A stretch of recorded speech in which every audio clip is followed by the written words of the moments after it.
Good afternoon. We will start with the four immeasurable on page 5 in the yellow prayer book. May all Mother sentient beings, limitless of space, have happiness in the causes of happiness. May they be free from suffering in the causes of suffering. May they not be separated from the happiness that is free from sorrow. May they rest in equanimity, free from attachment and aversion. May all Mother sentient beings, limitless of space, have happiness and the causes of happiness. May they be free from suffering and the causes of suffering. May they not be separated from the happiness that is free from sorrow. May they rest in equanimity, free from attachment and aversion. May all Mother sentient beings, limitless of space, have happiness and the causes of happiness. May they be free from suffering and the causes of suffering. May they not be separated from the happiness that is free from sorrow. May they rest in equanimity, free from attachment and aversion.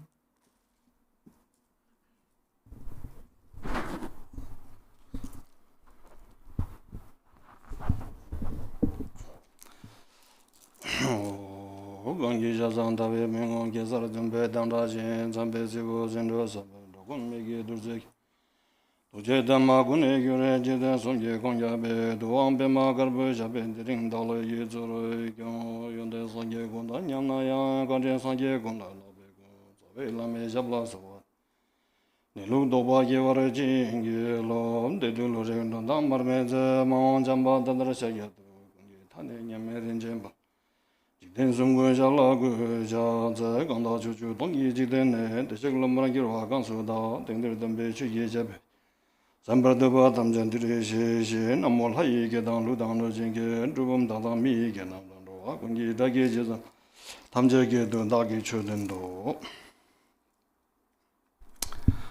Okay, good afternoon, everybody, here and online. So, as I said yesterday, Garsen Rinpoche wanted Khenpo and myself to explain the 7 limb prayers. So yesterday in Garchen Rinpoche's Guru Yoga, we reached the point where we make the 7 limb prayers. So I will explain the 7 limb prayers from the Milarepa Drupchen and Milarepa Guru Yoga instead, just to follow Rinpoche's advice. Okay, so if you have the text, it is on page number. You don't have? Okay, it's on 37. So I will first read so that you can have a sense of the prayer. In the palace of Akanishta Dharmadhatu is the essence of the Buddhas of the 3 times, who directly revealed my mind as Dharmakaya. I prostrate to the precious and glorious Lama. So this is the first of the 7 branches, which is paying homage. So in this says, in the palace of Akanishta. Okay, so to understand this word Akanishta, we have to know a little bit about the 3 realms. In the Abhidharma, they talk about 3 realms: the desire realm, the form realm, and the formless realm. Right? These are the 3 realms. And the human realm, where we are, this is a part of the desire realm. Okay? And above us in the space, there is the form realm. And the form realm has its own levels. Okay, there are 17 of them altogether. So the 17th form realm, it is called Akanishta. The name of that realm is Akanishta. Akanishta means that which is not below. Okay, why is it called that which is not below? Because the other realms, from the 1st to 16, they are all below another form realm. The first form realm is below the second form realm. The second is below the third is below the fourth, and so on. And Akanishta is the last formed realm. After that starts the formless realm. Okay, so from these 17 formed realms, the last 5, okay, the last 5 are called the pure realms. Why are they called pure realms? Because only the noble beings live there. The noble beings, bodhisattvas and arahats. Okay, there are no ordinary sentient beings. But when we, the Akanishta, in the context of this prayer, it is not that Akanishta. So there is another Akanishta, okay, which is beyond the 3 realms. Okay, so the Akanishta beyond the 3 realms, this is a Buddha land, and that is where all the Buddhas attain enlightenment. Okay, it is said in the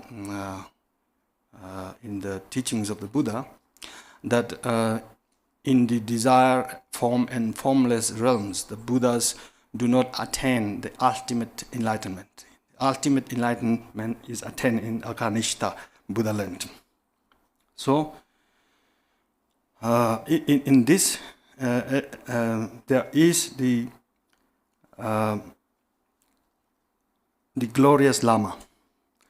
So, in this case, Milarepa, in the practice of Garchen Rinpoche's Guru Yoga, you visualize Garchen Rinpoche being in that Buddha land, Akanishta. Okay, and the Guru in this pure land, who is your root Guru, is the essence of the Buddhas of the 3 times. Okay, so Rinpoche taught every day how all Buddhas are one in essence, in the expanse of wisdom, right? So that is the same here. The meaning is the same. Who directly reveal my mind as Dharmakaya. So, through the teachings of the Buddha, we are able to realize how we are also enlightened in essence. In essence, we are not really, being sentient being is not our ultimate nature. Being sentient being is an accident. It is temporary. Right, so the Guru points that out, and to that I prostrate to the precious and glorious Lama. So Garchen Rinpoche said the other day, the offering of prostration is an antidote to pride. Right, so when we do prostrations, we bow down. This is like we are surrendering our ego. Okay, so the word for prostration in Tibetan is chak, and chak actually means to sweep, to clean, to cleanse, to sweep. The broom is called chakma. Okay, and as a verb, chak means to clean, to sweep. So what do we sweep? We sweep our pride. Pride is a great obstacle when we want to grow in terms of qualities. Pride kind of occupies. It's like in the computer. Sometimes the computer says your disk is full, right? You cannot save anymore. So pride is like a huge data. It occupies our mind, and no more space. Okay, so next is, in the text it says, I praise and make offerings by the offering of my body and enjoyment which are manifested by the mind. Mind, okay. So there are different kinds of offerings here. I offer my body. I offer my wealth. Wealth means whatever you possess: food, clothes, drinks, flowers, incense, property. Whatever you possess, mentally you let it go as in the form of offering. Okay, and then manifested by the mind. Manifested by the mind means like the Samantabhadra, offering of Samantabhadra. Yeah? Every day we did the mantra. Namo Ranadraya, Namo Bhagavate Bandhasara Pramadani, and so forth. This is the mantra for mentally manifesting or generating cloud of offerings.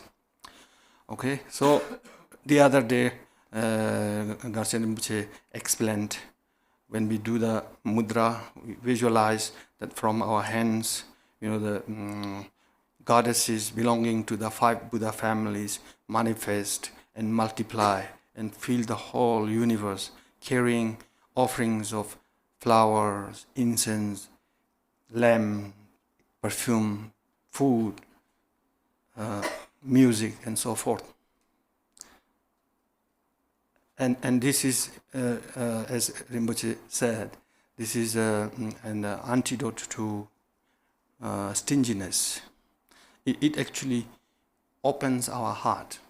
Our heart is used to being selfish, to being, possessive. Okay, it's very difficult to open, right? So when we visualize limitless offerings, okay, this is like an exercise actually for the heart to open. Okay, so why is it called the offering, clouds of offering of Samantabhadra? In the story of Samantabhadra, it is said that Samantabhadra has 2 jewels in his hands. Okay, so from this jewel, the offerings manifest, like a flower manifests, incense manifests, all kinds of offerings. Yeah? Argam, Padim, Pushpa, Dupa, Aloke, Gante, Nividi, Shapta, all offerings manifest, and that become 1 become 2, 2 become 3, 3 become 4, 4. It's like the atomic. How do you call this? The multiply. Yeah? So it goes on multiplying like without an end. Okay, so when you make offering to the Guru or Buddha, Dharma, Sangha, and when you do this mudra, so you have to imagine, like when you say Pushpam, for example, imagine the whole universe is filled with flowers, and you offer this to the Guru, Buddha, Dharma, and Sangha, Deva, Dakini, okay, and incense same way. So this way, when we practice, slowly it becomes better and better. And when our heart opens, then it's easier to practice generosity. It's easier to be compassionate, easier to tolerate, be patient. Okay? So,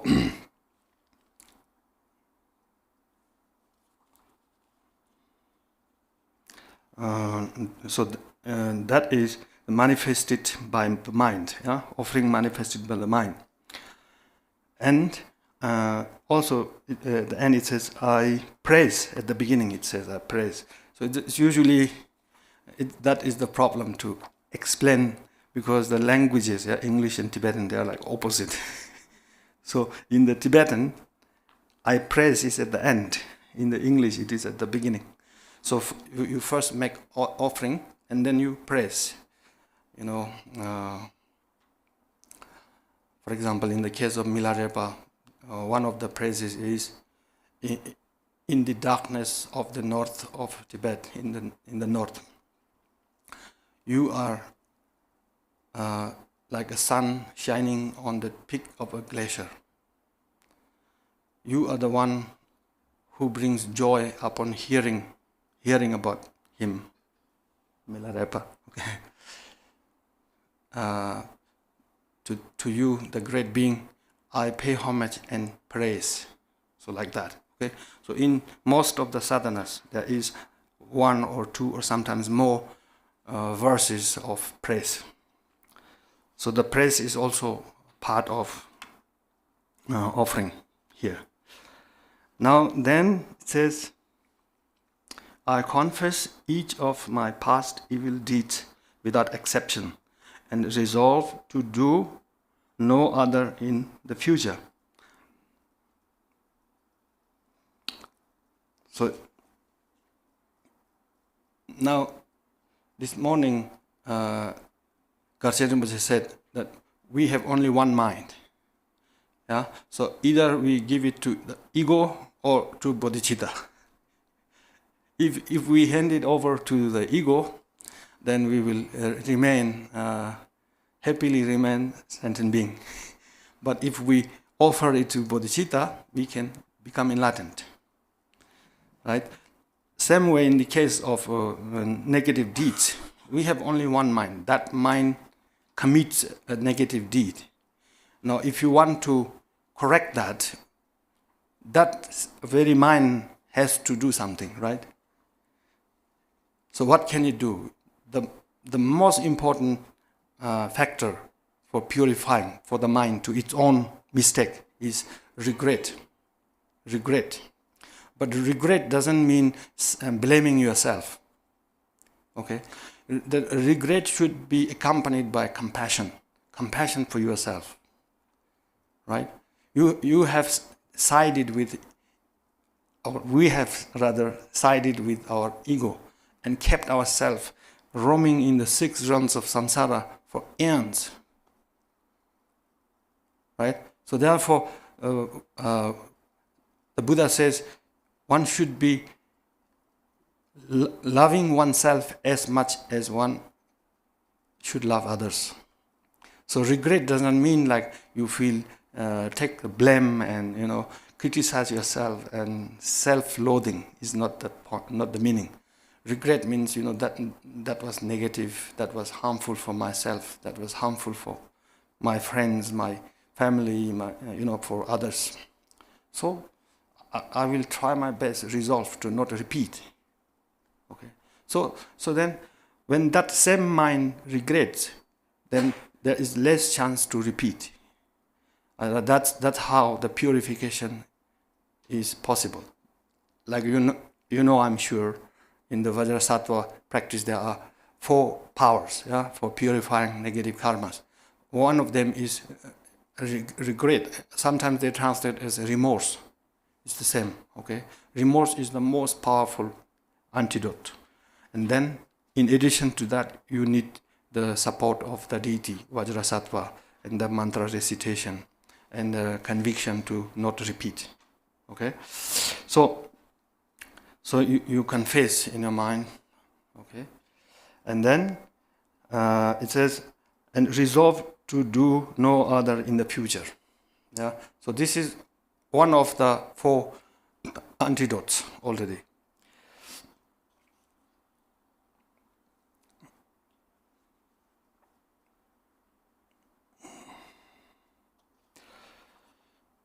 And then it says, I rejoice in all virtues, all the virtues of all beings. I dedicate this to be the cause of supreme enlightenment. Okay, so this is the rejoicing part. So this practice of rejoicing, it's an antidote to jealousy. Rejoicing is a very powerful practice in the life of the Buddha. One time, one king invited the Buddha and the bhikshus for a meal, for lunch in India. And there was a very poor man, okay, staring at the Buddha and the bhikshus enjoying the food. At the corner there was a very poor man standing. And the poor man was thinking how wonderful it is that this king is able to make so much offerings to the Tathagata. He was thinking, if I were a little bit richer, I would also do this. And he was rejoicing from his heart. And the Buddha could see this. So at the end of the meal, when the Buddha stood up to go, the Buddha gave. There's a tradition like the Buddha gives something like a leftover or something to the host as a blessing. The Buddha gave that to the poor man instead of the king. And the king was surprised and asked Tathagata, why did you do that?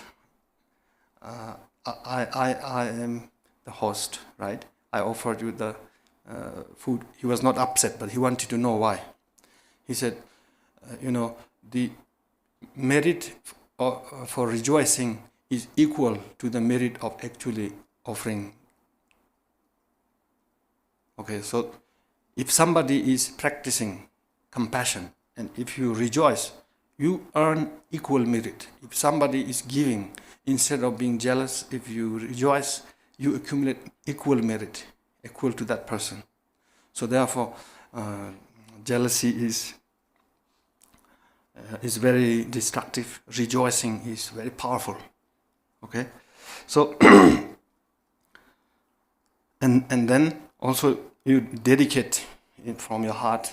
Okay, this individual or these people are practicing great, practicing wonderfully. They are doing great in their, practice of love and compassion and so on. And he said, I dedicate their merit as their employee. Okay, I dedicate. You take all the merit and dedicate for them. Okay, so this is also possible to do. And then we have, I beseech you to remain and not enter into nirvana. Okay, so now when we talk about nirvana, okay, there are 3 types of nirvana. When Rinpoche teaches, it's very profound. Rinpoche goes to the point. Okay, so I'm trying to give you a little, ordinary explanation, right? So there are 3 types of nirvana. One is called the nirvana with remainder. Okay, and the second is called nirvana without a remainder. And the third is the ultimate nirvana.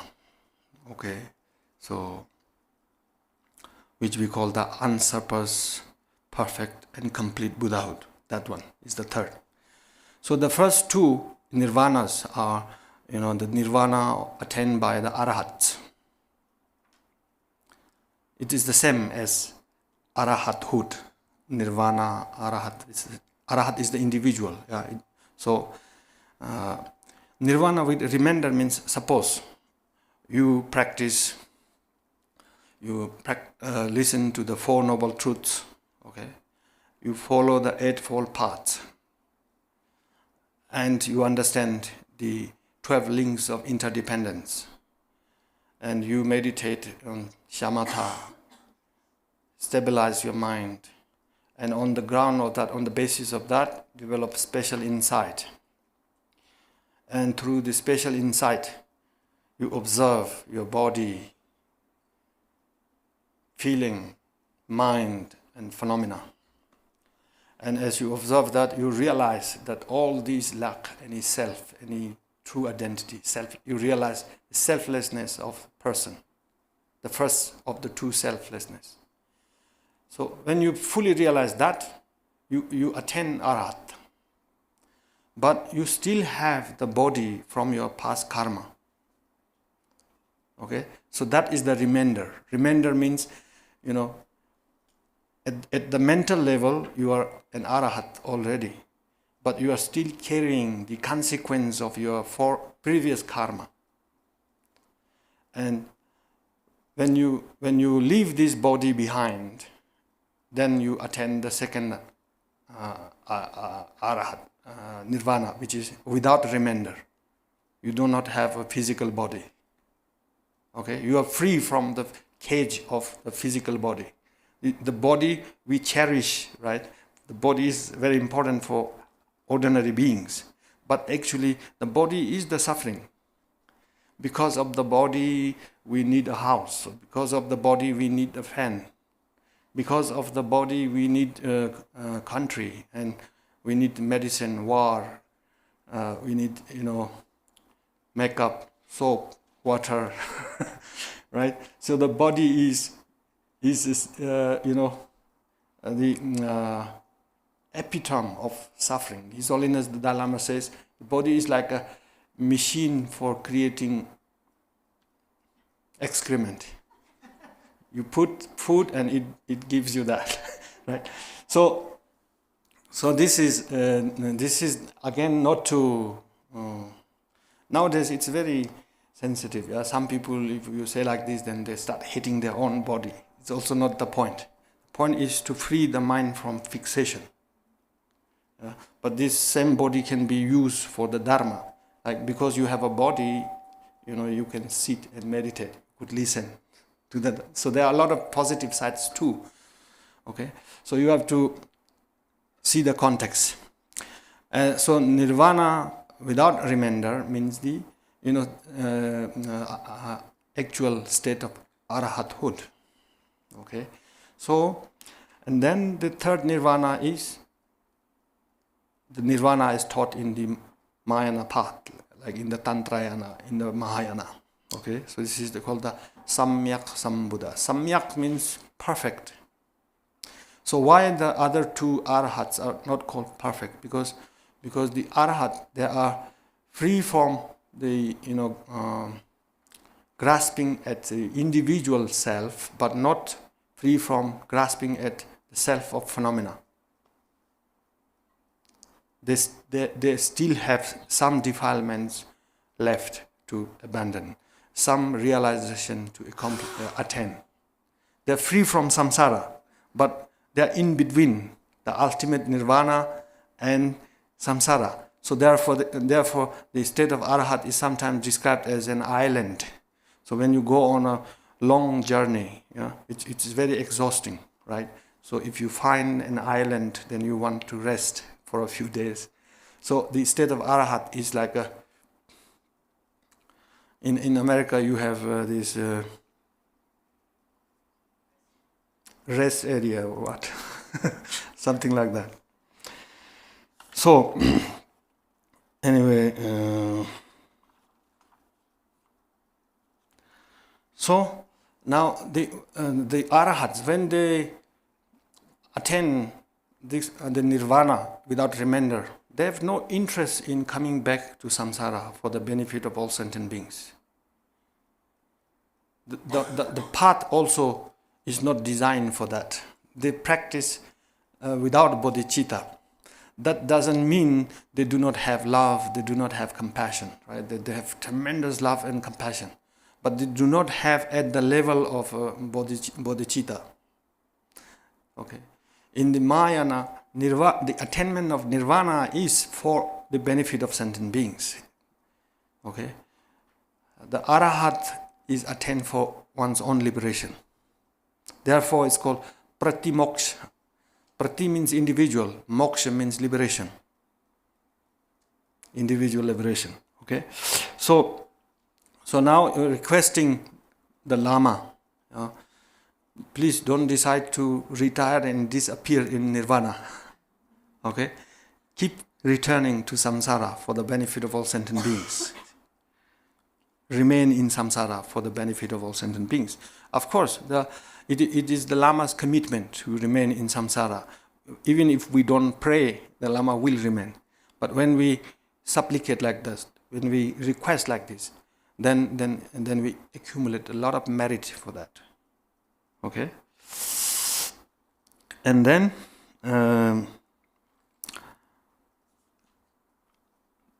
the next is requesting to turn the wheel of Dharma. I request you to turn the wheel of Dharma, the supreme vehicle.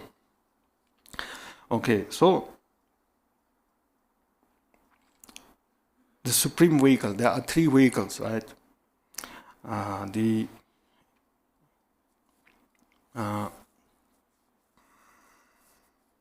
Vinaya vehicle, the Bodhisattva vehicle, and the Tantric vehicle.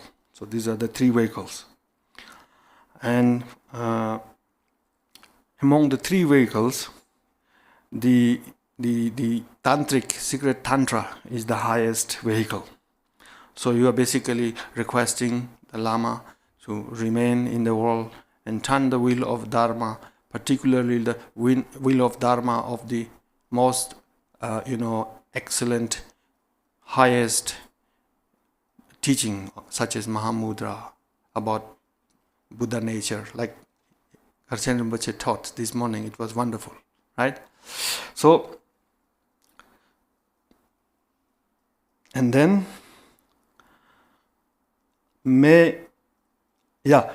requesting to turn the wheel of Dharma, that is an antidote to ignorance. Because when we understand Dharma, okay, then we realize the true nature of ourselves and all phenomena.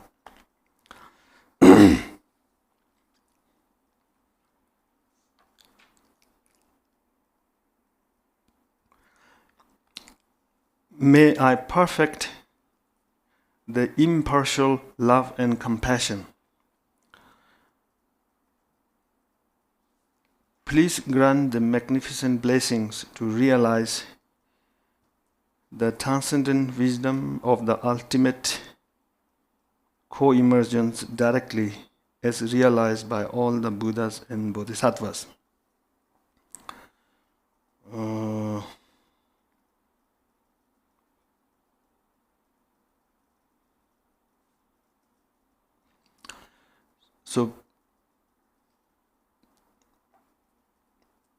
So it is basically talking about love and compassion, yeah, and without partial. Love and compassion without partiality. So what is love? The definition of love is wishing others to be happy. This is love. And what is compassion?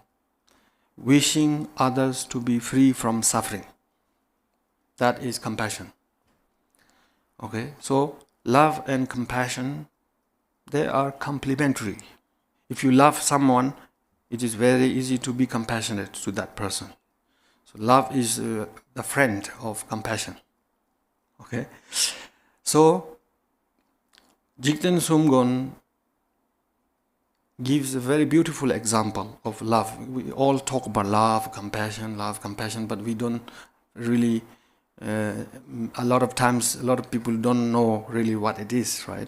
So Jigten Sumgon says, the feeling of love arises when you see a lovely child. When you see a lovely child, a baby, right? Even in the bus or on the train, sometimes a mother is carrying a cute little baby, and you feel so good to see that baby. You don't know that baby, right? So in that feeling, if you observe that feeling, there is no demand. It is simply, enjoying the presence of that baby. There is no expectation, no demand. You're just appreciating the presence of the baby. That is pure love. There is no selfishness involved. And that love, when you extend to all sentient beings, okay, it is immeasurable love. But the worldly love is polluted. At the beginning, it is pure. When two persons meet, the first moment is pure because it is similar to meeting that baby. There is no expectation, no demand. It's pure. But then it becomes polluted. It becomes, like a possession. Okay, and then there is jealousy, and then there is fight. So all this is because the love has been poisoned by jealousy, afflictive emotions. Because of that, the Dharma Lord Gampopa says there is a chance of mistaking love for lust and lust for love. Gampopa says between lust and love there is a very tiny line. And even in some other texts, they say, like in the Tantra, each emotion has its own space in the system, right? Like in a computer, there are a lot of data, right? The data we see on the screen, but if you open the box, it's nothing. We cannot see anything. But somehow, somewhere, the data is stored, right? Likewise, we have countless thoughts, okay? And each thought has a hardware. And Gampopa says the hardware for lust and love are in the navel chakra. It's very close. And because of that, it is confusing for ordinary beings. The worldly beings think love means to be possessive. Okay? So, anyway, that was the example of love, baby, seeing a baby. Compassion, Jigdan Sungpon says, compassion arises when you see, a loved one suffering from leprosy, leper. Yeah? The skins are cracked from everywhere and pus coming out, blood coming out. When you see this, your body shiver. Okay, and you want to do something immediately, like you become very active. That is compassion. Compassion is very aggressive. Love is very calm. So when we have love, we become calm. Okay. When we have compassion, we become energetic. Okay. So therefore, when anger is transformed, it becomes compassion. Anger is aggressive. Okay. When attachment is transformed, it becomes love. Attachment is like very, touchy and, want to hug and be nice, right? So, like in the same way, love is very slow and stable. Compassion is very active. Okay, so then the love and compassion should be impartial. Impartial means, when we practice, we begin with one. You can practice first with your mother. If you do not want to practice for your mother, you can practice for somebody that you love. It can be friend, can be even your pet, right? Some lamas, they even carry a pet to practice compassion, love and compassion. Like the late Khenpo Jigme Phuntsok from Tibet, he carried a little dog in the meditation belt. Everywhere, even he brought from Tibet to India and I don't know where, all over the world, I think. So this is to practice compassion. Atisha wanted to, take a monkey with him to Tibet to practice. So that's about love and compassion. And then we have so please grant the magnificent blessings to realize the transcendent wisdom of the ultimate co-emergence directly. Okay, so basically what you are praying here is, may I be perfect in my practice of love and compassion for all sentient beings, okay, and develop bodhicitta, and in that way realize the co-emergence. So what is the co-emergence? The ultimate co-emergence. Co-emerge means which comes not one after the other. It means something which comes simultaneously. Okay, so it's referring to your true nature, your pure nature of the mind. that purity, let's assume that there was a beginning of you. Okay? So just assume was a beginning. If there was a beginning, this purity came simultaneously with that beginning.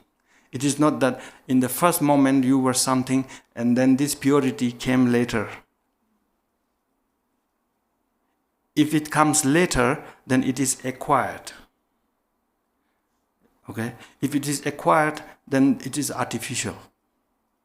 If it is artificial, it is conditioned. If it is conditioned, it is impermanent. It is not reliable, right? So, Rinpoche taught many times how the true nature of our mind is perfect. Okay, it is only the ego is just ruining everything. Okay, if we deal with that with bodhicitta, we are already Buddhas. Okay, that basic pure nature is called the co-emergent, ultimate co-emergence. In Sanskrit, it is called sahaja. Sahaja. Okay? So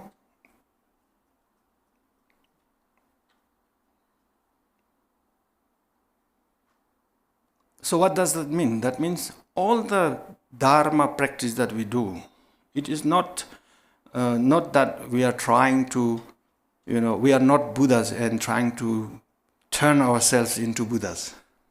It's not possible. If it was possible, maybe some can do, some cannot do. There's no point of spending so much time teaching and building temples and writing texts. Okay, maybe by chance somebody will be enlightened, maybe somebody will be not. So there is no purpose, no point in working so hard for the Buddha to teach so much, right? Why did the Buddha teach so much? Because the Buddha realized all sentient beings can be enlightened, but all sentient beings have different dispositions. So he taught, it's like a big restaurant, and the menu is like huge. Okay, so all right. So then, and as realized by come directly, as realized by all the Buddhas or the Bodhisattvas, directly and indirectly, there is a difference. Okay, so in the Dharma, the whole path from our level to enlightenment is divided into 5. The 5 paths: path of accumulation, path of preparation, path of seeing, path of meditation, and the path of no more learning.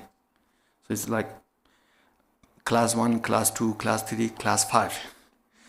But this path is based on our realization, the level of our realization. It is not like externally there is a path to enlightenment. The path is within you. When you purify to a certain extent, you complete one stage of the path.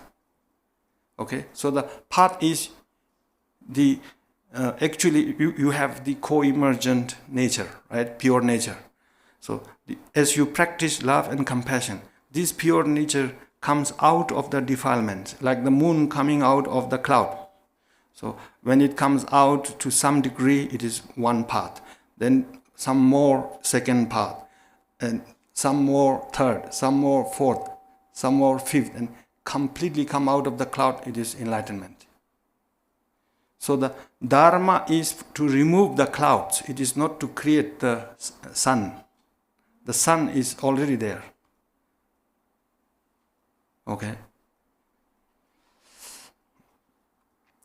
So now going back to this difference of realizing directly and indirectly, right? So when we talk about the 5 paths, until we attain the first bodhisattva bhumi, we can have an indirect realization and experience of the Buddha nature, or emptiness, or Mahamudra. So these are different terms. Mahamudra is a tantric term. Emptiness is like a universal term. Tantra and Sutra both use, right?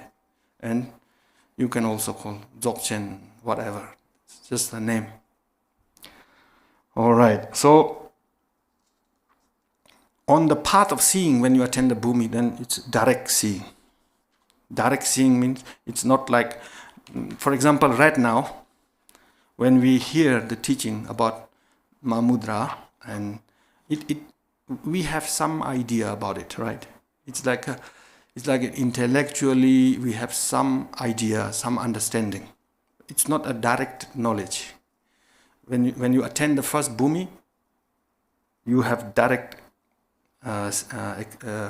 direct perception or direct seeing of emptiness. So the prayer here is, may I realize the co-emergence directly, just like all the Buddhas and Bodhisattvas did. Now the main point is coming here. Garchen Rinpoche said the seven-limb prayer, there is like an outer seven-limb prayer, inner seven-limb prayer, and secret seven-limb prayer. Yesterday, Khenpo explained the secret, right? So Garchen Rinpoche said the seven-limb prayer in the Milarepa Guru Yoga is the inner, right? So now,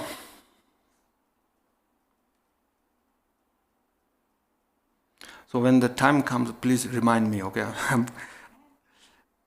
I usually get lost in the talk. So then here it says, please grant the magnificent blessing that I may realize the illusory body and so forth. So I wanted to talk a little bit about this. And this morning, Garchen Rinpoche explained this actually, right? But I thought maybe I could give a little background about this whole thing. So when you talk about this illusory body and then how is it translated? The life force and so on, yeah. So this is connected with the deity yoga, the practice of channel, wind, and drop. Okay. So before I go into this, I have made a note here. The main purpose for practicing deity yoga. Okay. In Jigten Sumgon's song on the Fivefold Mahamudra, he says, in the practice of the deity yoga, yeah, if you do not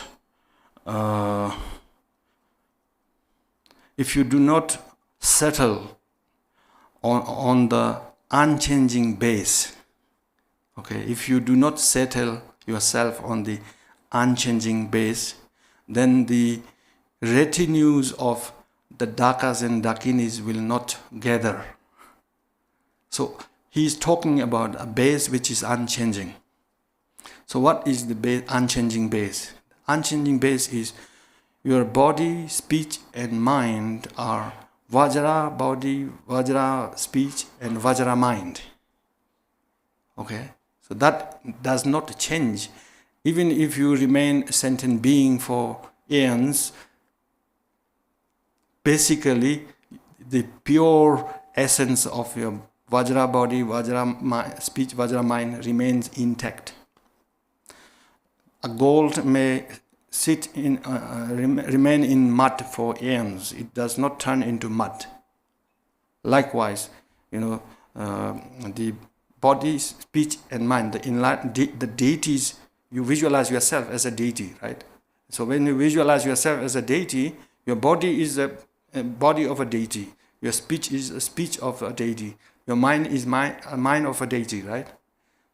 So this pure form of your body, speech, and mind is unchanging. It is not like you are doing something to make your body pure or speech pure or mind pure. Okay, so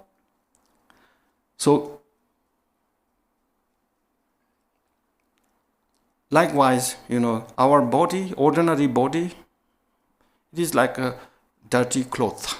Okay, why? Because it is created through karma, Okay, but when we replace that with the deity, okay, that is the illusory body. Okay, so when you practice with the deity, the main benefits are when you comprehend your body, speech, and mind, as a deity's body, speech, and mind. Okay, then you reduce the possibility of ordinary thoughts, speech, and activities.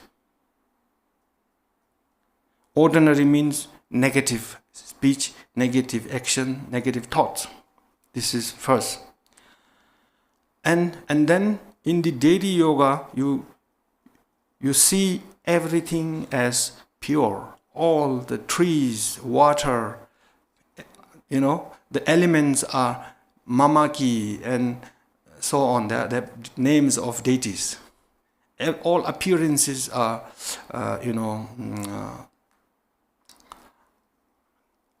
divine in nature. Nothing is impure. Everything is pure. All the elements are pure. All people are pure. Everybody is deity. So when you meditate like that in a very powerful way, then there is no room for attachment and aversion. Right? You are a deity. She is a deity. He is a deity. The animal is the deity. Tree is deity. So to whom can you hate?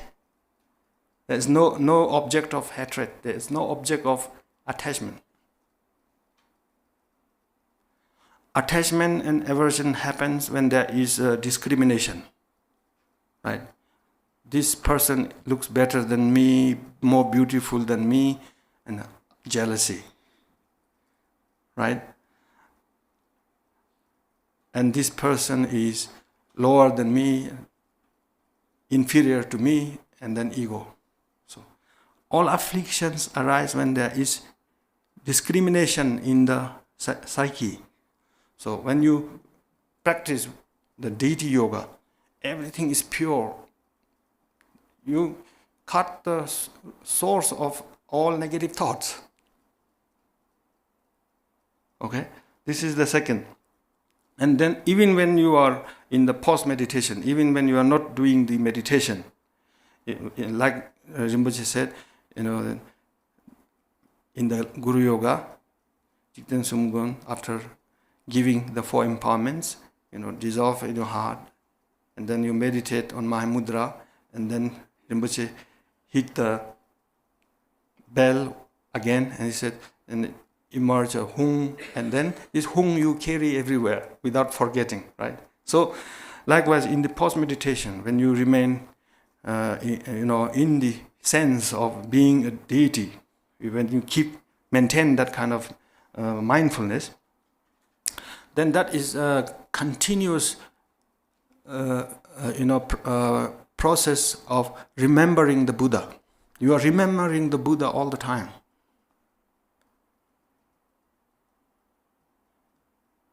Okay? And then,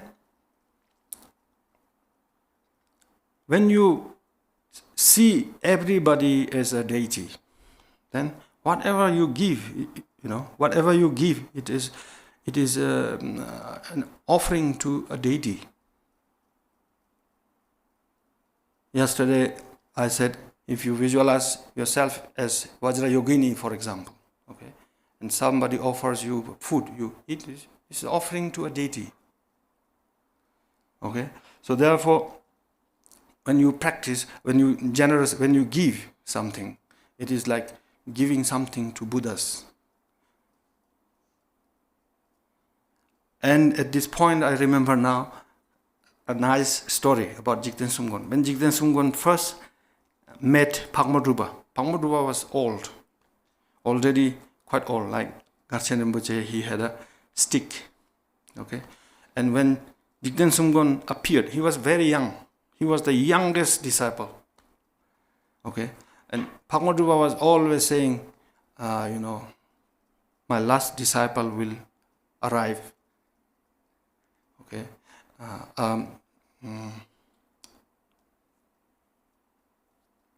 a bodhisattva of the 10 bhumi, Jigten Sumgon would say. When Jigten Sumgon appeared, Pangmodruva said, "This is my last disciple. He completes my disciple now." So then Jigten Sumgon had some horse and some other stuff. He offered them. Pangmodruva said, "I don't take animals." Okay, and then he made some other offerings, and Pangmodruva continued to enjoy the offering. Yeah, and Pangmodruva, as he was enjoying the food, Jigten Sumgon looked at his face, and Pangmodruva looked very magnificent, very unusual on the face. And Jigten Sumgon thought, I'm very lucky to see such a great teacher. And Pangmodruva smiled, and he said, he said something, he could read his mind anyway. Yeah? So, and then he continued to eat that gift from Jigten Sumgon, and Pangmodruva's attendant thought, okay, now Rinpoche is eating too much. Okay, so push that food away. And Pangmodruva said, the 4 deities on the 4 gates did not get their share of offering. Because of that, you have to confess and purify your karma. Pangmodruva told the attendant. What did he mean? The whole mandala of Chakrasambhara was within him. He was making offering to the deities, using the offering of Jigten Sumgon as offering to the mandala of Chakrasambhara. And this attendant pushed it. So he couldn't offer to the whole. So this is an example fitting here, right? If you have good practice of deity yoga, then whatever you eat, it's like in Rinchen Punsok's Yangzap text, it says, Rangla Chöjing Rangwangyu, make offering to yourself. There's no need to invite a deity and request to sit. Be the deity yourself. Okay, so in that way.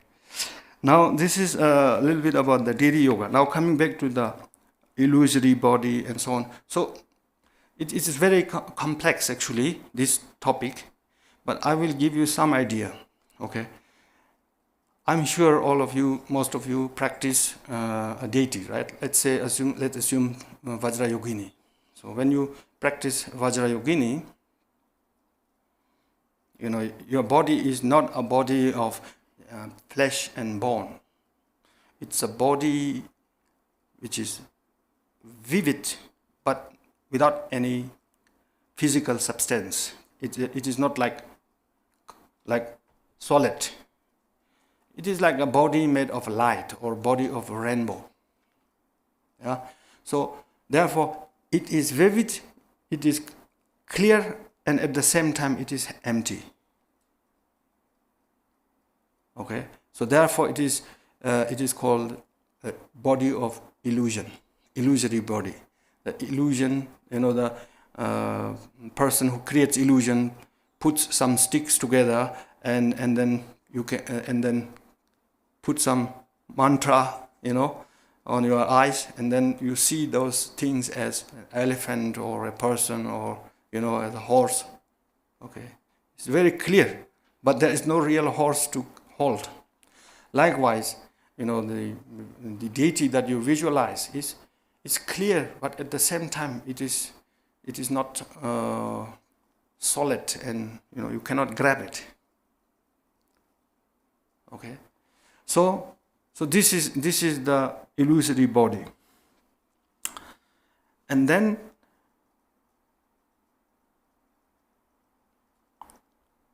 the life force. The life force is, in Sanskrit you call it the pranayam. Prana means the breath. Yeah, breath. ayam means to, prana means the breath, what keeps us alive. Okay? And pran ayam, made of two words. Pran ayam. Ayam means to restrict or to block. So blocking the breath. This is the literal meaning, okay, of, in English it is called life force. Okay. So realize that as Sambhogakaya. Realize the illusory body as Nirmanakaya, and the pranayam as Sambhogakaya. So now to understand this, I have to talk a little more about the channels. Okay. So before I begin, there are two ways in which one appears in the form of a deity. The first way is,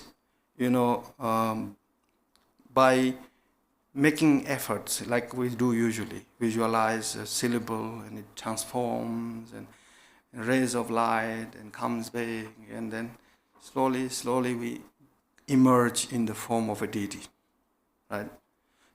So this is like from our side, it's approached by the side of the disciple.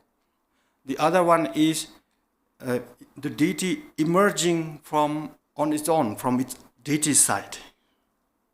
I will explain that, okay? Now, when you practice the channels and wind, then we emerge in the form of a deity spontaneously, without requiring to conceptually visualizing. Okay, we begin by conceptually visualizing, but at the end, we emerge in the form of Vajrayogini, for example, by nature. By nature. How? That will be explained. So, in the tantric method of channels and wind, they talk about the bindu. Yeah, bindu means the drop. So there are two drops, white and red.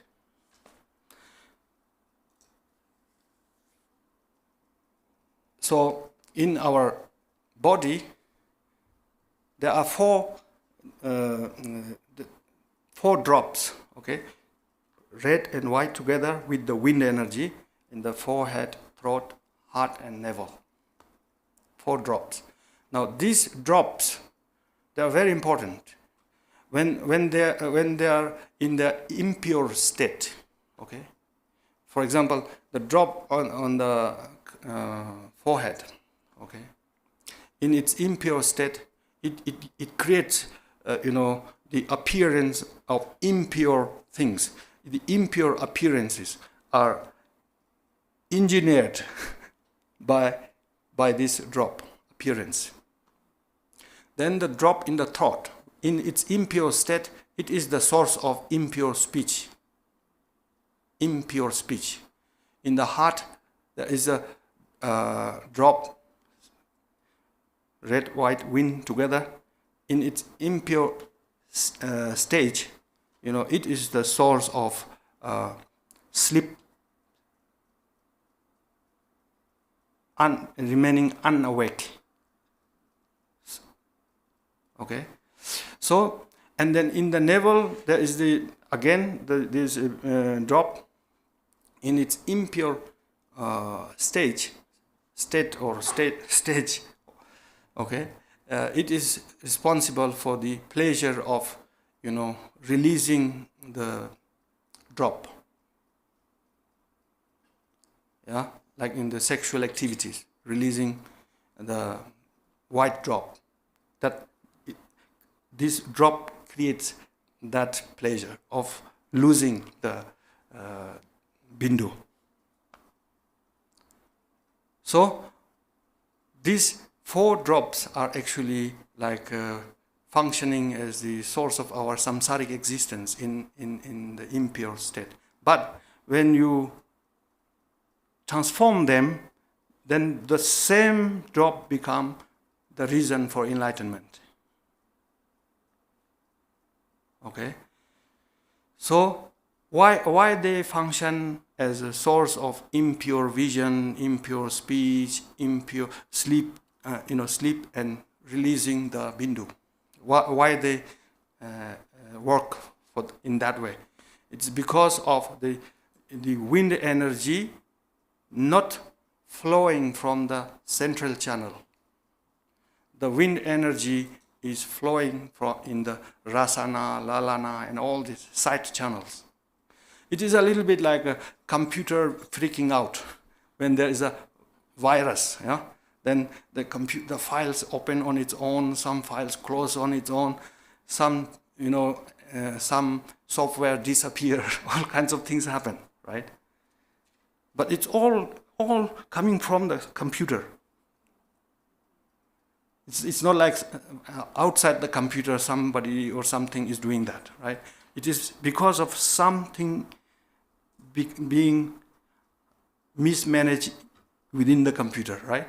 Likewise, in our system, when the wind is not in the central channel, when it is running in the side channels, then we have all this impure vision, impure speech, all this samsaric experience.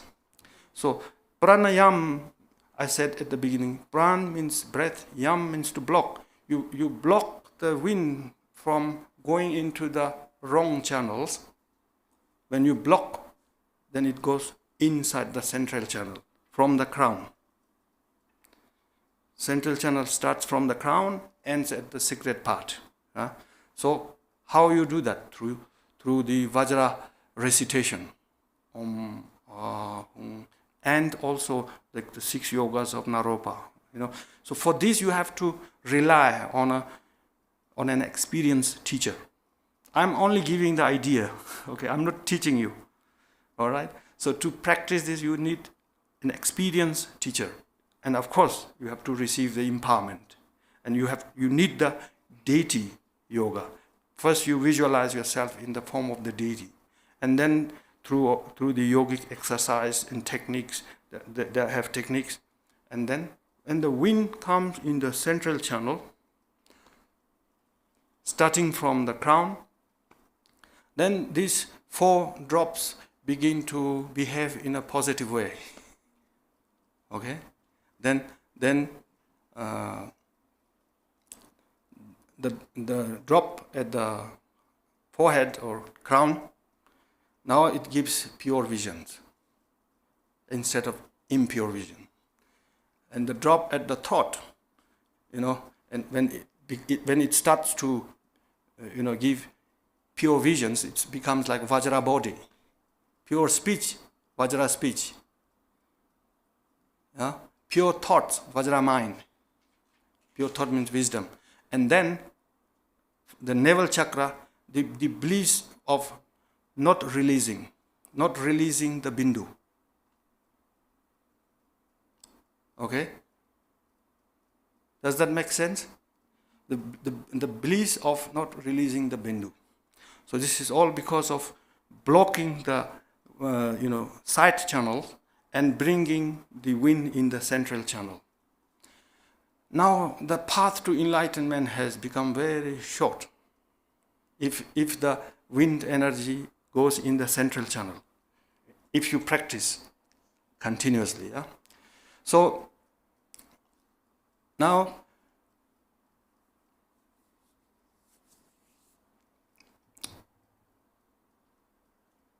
when you are able to bring the central channel in the wind energy in the central channel,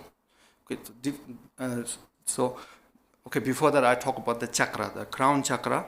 It's called the chakra of great bliss. Okay, it has 32 spokes.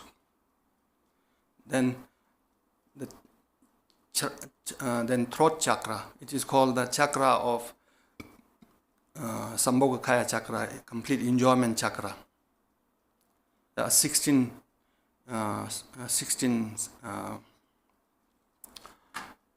Khenpo can I say spokes? 6, oh yeah. And then there is the heart chakra.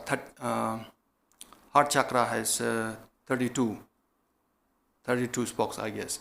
And the navel chakra, 64. And the chakra in the secret part, 32 spokes. Okay, so you visualize these chakras very clearly.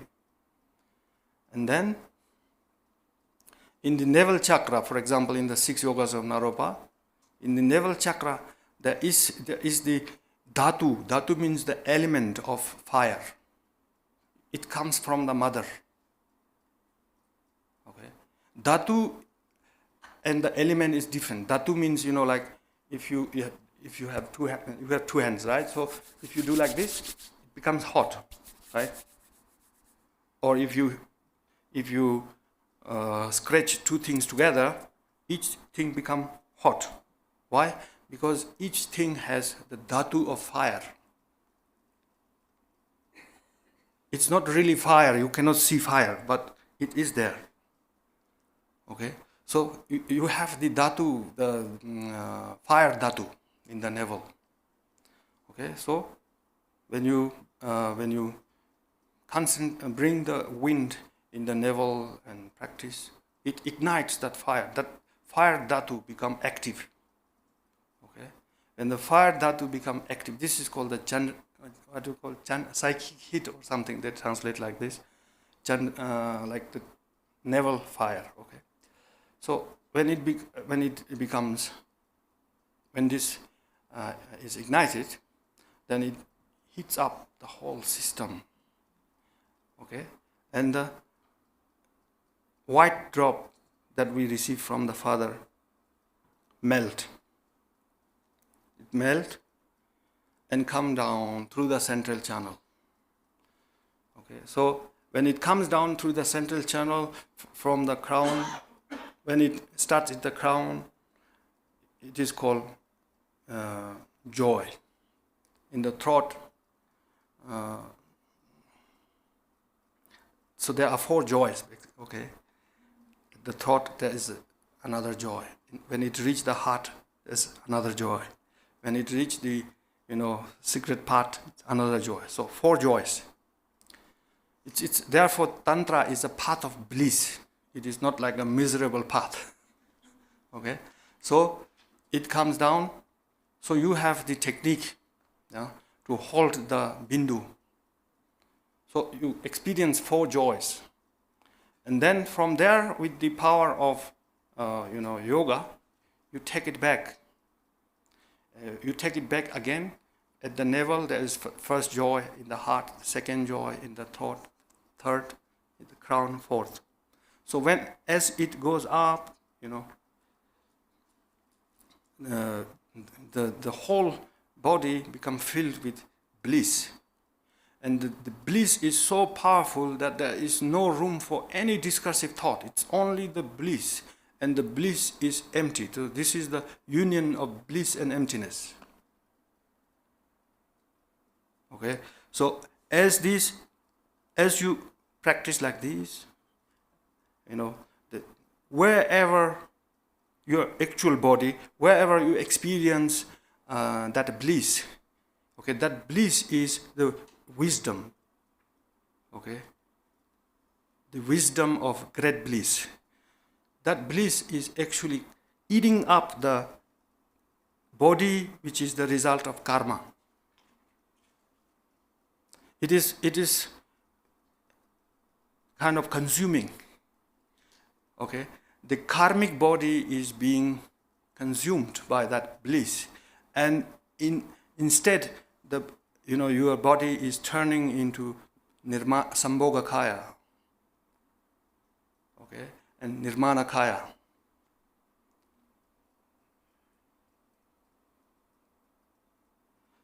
The example given in the text is, like mercury and iron. If you put mercury on the iron, the mercury consumes the iron. Mercury is it's a chemical, right? So if you put this on the iron, it eats up. Okay, so the deity you visualize at the beginning, it is conceptually created. The deity which emerges, which appears automatically because of the bliss, it's the Sambhogakaya, which is coming naturally. That is inseparable from our Buddha nature, inseparable from our true nature. What we visualize at the beginning is mentally created. What we experience in the process, it is our primordial nature in the form of a three kaya. Okay, so now wherever this bliss pervades in the body, okay, it is kind of consuming the karmic body. Therefore, in the rainbow body theory, the hair and the nail remain. Everything else disappear.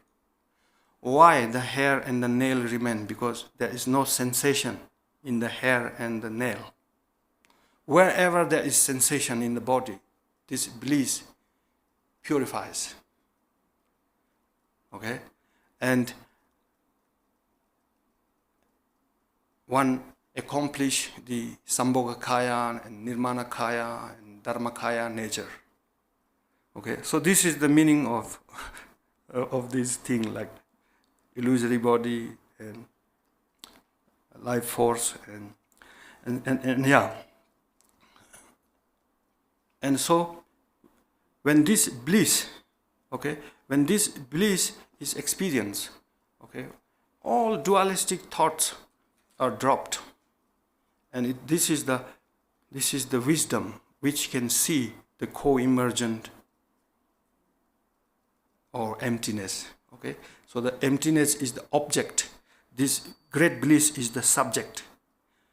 Okay, but not in a dualistic way, not in a conceptual way. This great bliss can, realize emptiness, so to speak. So therefore, we use the term subject-object. But in this state, there is no duality. The subject is the object. The object is the subject. Okay? So therefore, it's called the union of bliss and emptiness. Mahamudra is the union of bliss and emptiness. Okay? So this is just like an introduction. It's not like an instruction. It's just like a summary. So, when you practice, you must rely on proper instruction, experienced teacher, pure lineage, love, compassion, bodhicitta, all of that. Okay? So then, when all thoughts are gone, when it's pure bliss, okay, that is the Dharmakaya. This is like bliss without somebody who is in bliss.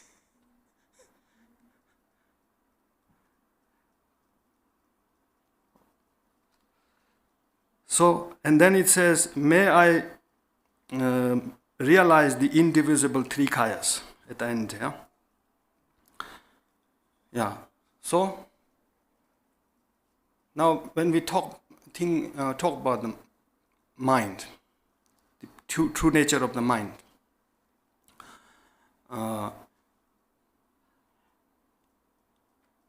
its essence is empty. Its essence is empty, meaning you cannot really conceptually comprehend it. You cannot find it. It's not like an ordinary conventional thing that you can show and say, this is Dharmakaya. And at the same time, you cannot deny that it is there. Okay? So therefore, from the perspective of being empty, the true nature of your mind is Dharmakaya. From the perspective of being full of bliss, it is Sambhogakaya. From the perspective of being, naturally endowed with compassion for all sentient beings, that bliss is inseparable from compassion. The Buddha does not have, a fully enlightened being does not, wait like a doctor to help others. Okay? The compassion is always there, whether the sentient being suffering or not. The Buddha is a body of compassion. Our compassion is measured. It's like dependent. If somebody is sick, we feel a little compassion. Otherwise, we require somebody to be compassionate. Yeah? The enlightened beings like Garchen Rinpoche is always in compassion. Because compassion is, the more you realize emptiness, the more compassionate you become. If emptiness is realized correctly, the more you realize compassion, unconditional compassion. Okay? So therefore, to summarize, the pure nature of our mind is in essence empty. From that perspective, it is Dharmakaya. It is pure bliss. From that perspective, it is Sambhogakaya. It is filled with compassion. From that perspective, it is Nirmanakaya. These three kayas are not like three different individuals with different, addresses. Okay? So like that. So because of this, Jigden Sunggon says in the Gongchik, the three kayas are not different but one. So that's about the 7-limb prayer. And then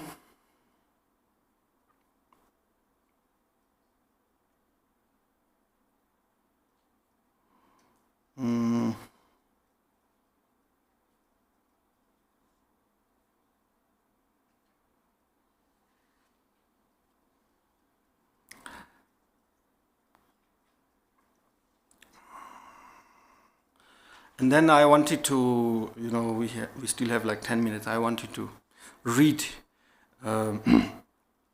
something Jangha Sherab Jungne, who was a direct disciple of Jigden Sunggon. Okay, he wrote something about Jigden Sunggon, and what he wrote is very similar to what is going on here. Okay, something similar. So that's why I thought I would like to read this. It's not the whole thing, but some parts of it. So Jangha Sherab Jungne is talking to Jigden Sunggon in his poem or song. He says, Je Thonga Donden Rinpoche. He says, Je means Lord. Yeah? Thonga Donden means meaningful to behold. Lord, the precious Lord, the meaningful to behold. Okay? And in the second stanza he says, the precious Lord, who is meaningful to hear. The precious Lord, who is meaningful to remember. The precious Lord, who is the greatest field of merit. Okay? So if we think about Garchen Rinpoche, it's very similar, isn't it? When we see Garchen Rinpoche, it's meaningful because we become better people. Right? It's meaningful to behold. Meaningful to hear. The teachings are like nectar. It's very powerful. Right? And immediately working. And meaningful to remember. Well, if you are a practitioner, remembering the Guru is the best thing to do. It makes the meditation more stable and clear. And the greatest field of merit. All right? You just imagine instead of Pakmadruba, Garchen Rinpoche is sitting. You offer something. To our ignorant eyes, it looks like Garchen Rinpoche is eating the food. But actually, he is offering to a mandala that we cannot see. We have our limitations, right? Therefore, Gampopa talks about 4 different teachers. Ordinary, the Bodhisattva, Sambhogakaya, Nirmanakaya, right? So, and then after that, Jangha Sherab Jungne talks about what Jigden Sunggon told him and disciples. Okay, that is also kind of fitting for this place.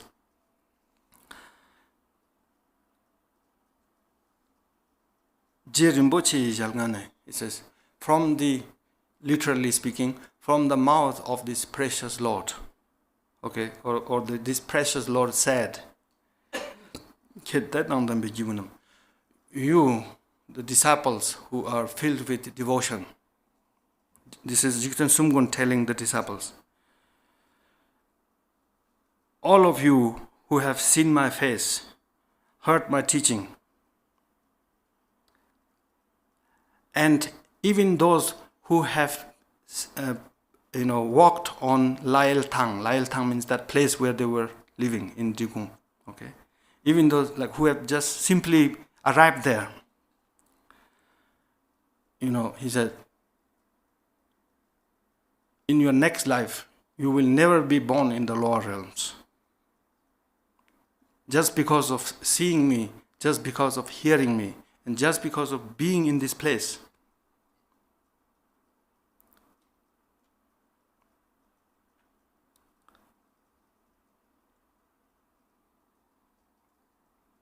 And he says,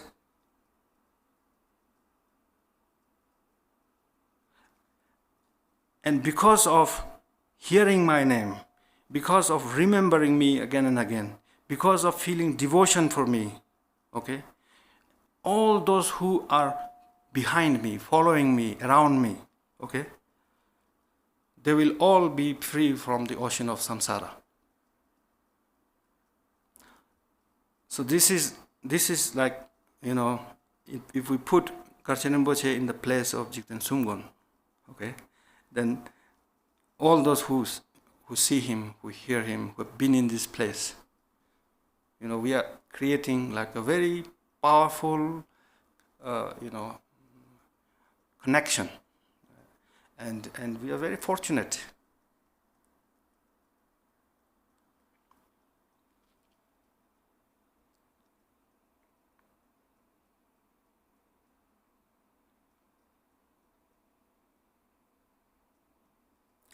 So in Tibetan we have a saying, like the individual blessing the place and the place blessing the individual.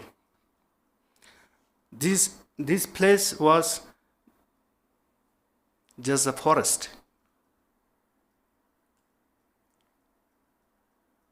And Rinpoche came and he blessed this place.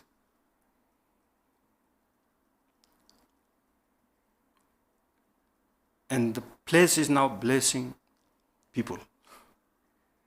You see? So in Tibetan and Himalaya we have this saying, the individual blessing the place and the place blessing the individual. In some place there is strong, powerful, positive energy. If you meditate there, you attain quick result. This is because of the power of the place. And in some places, have no power at all at the beginning. A great being come and live there, and that place become powerful.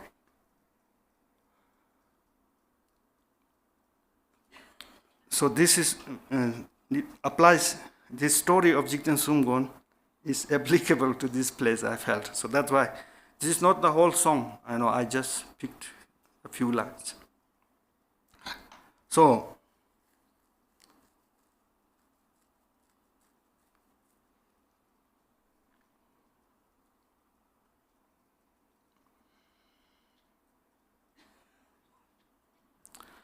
now anyway, in the text, the rest is quite simple, nothing new, nothing other than what Garchen Rinpoche taught in the last few days. So, but at the end, to end this, we have 2 minutes more, 1 minute more. So I will read, instantly translate, like an aspiration of Shantideva. It is from the 10th dedication chapter of the Bodhisattva Charyavatara. Shantideva says, may all sentient beings, encounter Buddhas and Bodhisattvas. Right? So, Shantideva's prayer has come true. We have met a Bodhisattva. And and with limitless clouds of offerings, okay, may they Doe Lama Chupaso, may they venerate the Lama of the sentient beings.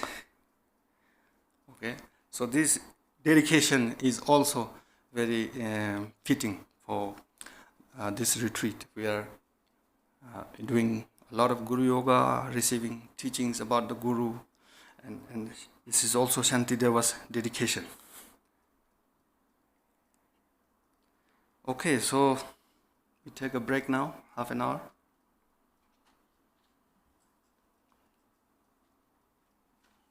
Oh.